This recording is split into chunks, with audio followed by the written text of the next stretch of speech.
वातावरण एक विशेष उल्लास और खुशी से भरा हुआ। आप सभी गाजियाबाद निवासी कुछ खास भावों को लेकर उपस्थित हैं और केवल गाजियाबाद ही नहीं, परवाना रोड दीपाली वहाँ का श्री संघ भी बड़ी भावना और उत्साह लेकर उपस्थित है। उनके उत्साह का तो सहज अनुमान भी लगा ही सकते हैं। उनकी तो अब क्या शब्द कहूँ, लॉटरी खुली है, क्यों भाइयों? इसलिए उनका उत्साहित होना सहज है। त्रिनगर श्री संघ,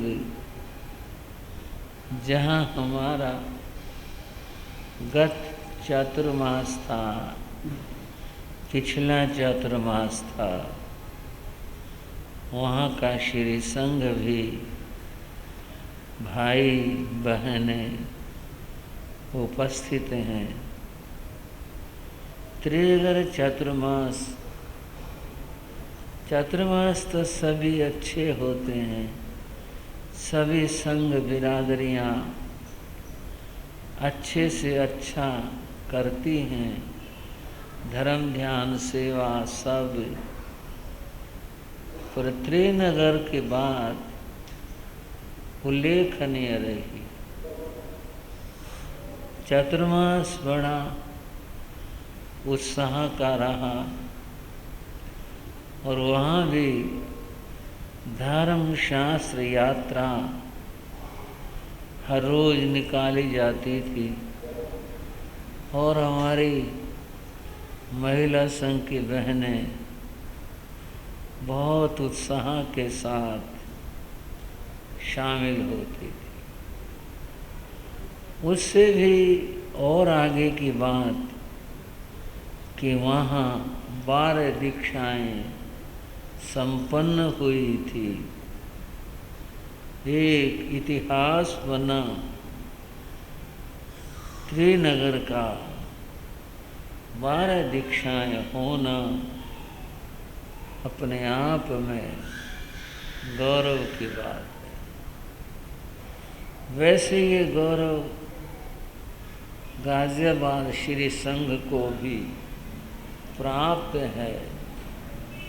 संख्या चाहे इतनी न हो, पर सब मिलाकर समय समय पर यहाँ दीक्षाएं होती रही हैं और आपका संघ तो बहुत इस बारे में विशिष्ट संघ है। जो दीक्षा कहीं न हो रही हो, गाजियाबाद उसके लिए तैयार रहता है। और भी जगहों से भाई हैं। मैं सभी संघों एवं उपस्थित धर्म सभा में उपस्थित सभी भाई बहनों के लिए मंगल आशीर्वाद प्रस्तुत करता हूँ। बंधुओं, बात मैं कह रहा था, श्री उत्तराध्ययन सूत्र, उसकी वाचना, उसका सुनना मोतियों के बरसात से भी ज़्यादा मूल्यवान है। अमृत शरीर को निरोग करता है, पर ये भगवान की वाणी का अमृत तो जन्म जन्म के रोग, जन्म और मृत्यु की वेदनाएं वो सब मिटाने वाला। कितना अहो भाग्य है हमारा, हमें जीवन में एक ऐसा अवसर मिला। बंधुओं, ये बात कहने भर की नहीं है, ये सत्य है। बताया गया 4 कोस का मांडला, वो वाणी के धोरा, भारी कर्मा जीवड़ा, फिर भी रह गया कोरा। भगवान का संवत्सरण 4 कोस का मांडला, और सुनाने वाले कौन? स्वयं तीर्थंकर भगवान। लेकिन जो हलुकर्मी, जिनके कर्म थोड़े रह गए हैं, जो हल्के हैं, वे तो सारे उस मांडले में अंदर में आ जाते हैं। भारी कर्मा जीवड़ा, जिसके कर्म बहुत हैं, बहुत बाकी हैं। भारी कर्मा जीवड़ा, ऐसा जीव, वो दूर से जाएगा बच करके, कहीं मेरे कान में कुछ न पड़ जाए। भारी कर्मों की ये बात होती है।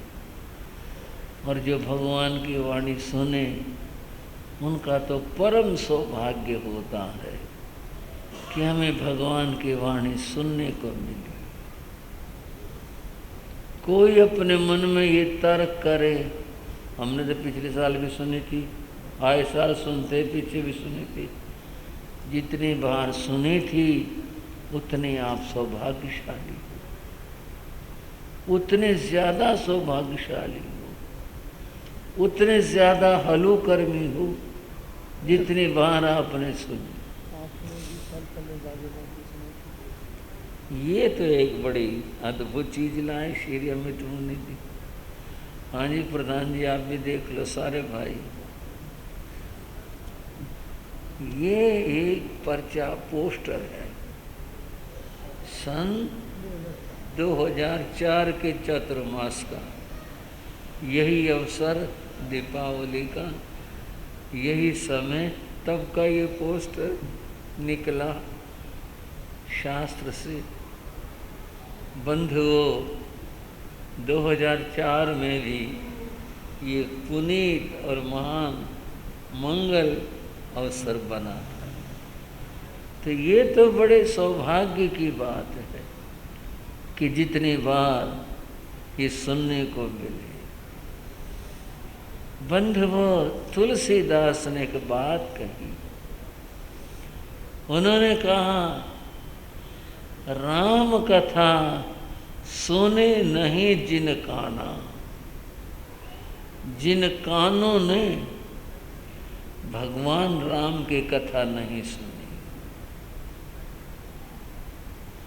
राम कथा सुने नहीं जिन काना, श्रवण रंध्र ते आई भुवन समाना।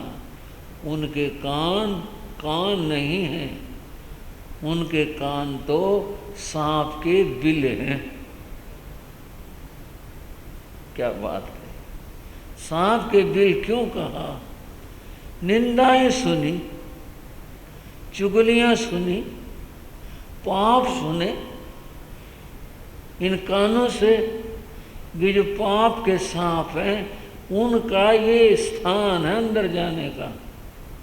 अहि भुवन, सांप के बिन हैं ये उन लोगों के जिन्होंने भगवान की कथा नहीं सुनी। जिन्होंने भगवान की कथा सुनी, उन्हीं के कान हैं। जिन्होंने भगवान की वाणी सुनी, उन्हीं के कान हैं। बाकी तो निंदा चुगली पाप सुनने वालों के लिए तो ये सब सांप के बिल हैं। हमारे कान सचमुच में ऐसे हो जाए भगवान की वाणी सुनकर जो धन्य हो जाए, कान ही नहीं जीवन धन्य हो जाए, हमारा सब कुछ धन्य हो जाए। कथा क्या है? भगवान महावीर धर्म का सूर्य पांव पांव चलता हुआ इस धरा को पावन कर रहा था। जन जन को देशना देकर धर्म बोध दे रहा था। इस तरह है लोग, भारत के लोग धन्य हो रहे थे प्रभु का दर्शन करके, प्रभु की वाणी सुन करके। एक जगह प्रभु विराजमान थे, परिषद उपस्थित थी। परिषद में भगवान ने धर्म देशना दी। उस परिषद में एक राजा भी आए थे। कई राजाओं का जिक्र आता है जो भगवान के भक्त थे और समय समय पर भगवान के दर्शनों के लिए आते रहते थे, भगवान की वाणी सुना करते। जिनकी मैं बात कहने जा रहा हूं, वे राजा उस दिन उपस्थित थे और उन राजा का नाम हस्तिपाल था। क्या नाम था? हस्तिपाल। राजा हस्तिपाल अपापापुरी जिनकी राजधानी थी। राज्य तो विस्तृत था, बड़ा था, पर उनकी जो राजधानी थी वह अपापापुरी थी, जिसको आप लोग या हम लोग पावापुरी कहते हैं। उसका नाम अपापापुरी था। यत्र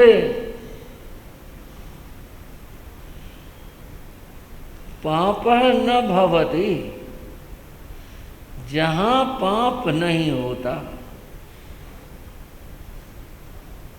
यत्र पाप न भवति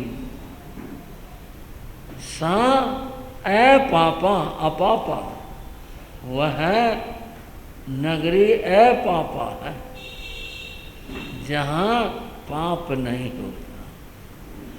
कितनी शुद्ध पावन पवित्र नगरी होगी। वह भगवान के प्रति वहाँ का राजा समर्पित था और यथा राजा तथा प्रजा, जैसे राजा की भावना होगी वैसे प्रजा की होगी। वहाँ के लोग भगवान के परम अनुयायी थे, भक्त थे। ऐसी वो अपापापुरी थी, ऐसी वो नगरी थी। वहाँ का राजा हस्तिपाल वह भगवान के दर्शनों के लिए आया था और भगवान की देशना श्रवण कर रहा था। देशना पूर्ण हुई, सब लोग धन्य हुए और ऐसे धन्य हुए जैसे कि कई दिनों के प्यासे को और अमृत पीने को मिल जाए, वो आदमी धन्य हो जाता। प्यास बुझ गई। राजा हस्तिपाल उस दिन इतने गहरे भावों में डूबा, इतने गहरे भावों में डूबा, वो कहने लगा अपने आप से, हस्तिपाल अगर भगवान हमारी नगरी में आ जाए, वहाँ पधार जाएं और वहाँ विराजें, वहाँ भगवान देशना दें, मुझे हर रोज देशना सुनने का अवसर मिले। यहाँ तो कभी कभी आना होता है। भगवान का पता चला, एक बार चला गया, कभी अगर मेरी नगरी में हो कितना अच्छा हो। भगवान पर हार जाए, कितना अच्छा हो। बंधु वो और गहराई में चला गया। और इतना ही नहीं, धर्म सभा देशना तो हुई, पूर्ण हुई थी, सभा भी उपस्थित थी और वो राजा खड़ा हो गया। गाजियाबाद वालों, परवाना रोड वालों और त्रिनगर वालों, अब बात आपकी हो रही है। वो राजा खड़ा हो गया, करबद्ध हाथ जोड़ के, और भगवान से बोला, भगवान मेरी ये प्रार्थना है, आप आने वाला यह चातुर्मास मेरी नगरी में कृपा कर। क्यों भाइयों, ठीक है ना? श्रावको हाथ जोड़ के प्रार्थना, भगवान ये कृपा कर दो, आने वाला चातुर्मास मेरी नगरी में कर। बंधुओं, आप पूछोगे भगवान चातुर्मास करते थे? करते थे। जो ये नियमावली तीर्थंकरों के लिए वैसे होते नहीं, परंतु व्यवहार का पालन करते हैं। साधु को चातुर्मास वर्षा काल एक जगह बिताना होता है, ये तीर्थंकर भी निभाते हैं, परंतु उनके लिए इसका महत्व नहीं होता। ये व्यवहार है, इसलिए करते हैं। हस्तिपाल ने कहा, भगवान ये चातुर्मास मेरी नगरी में कर दो।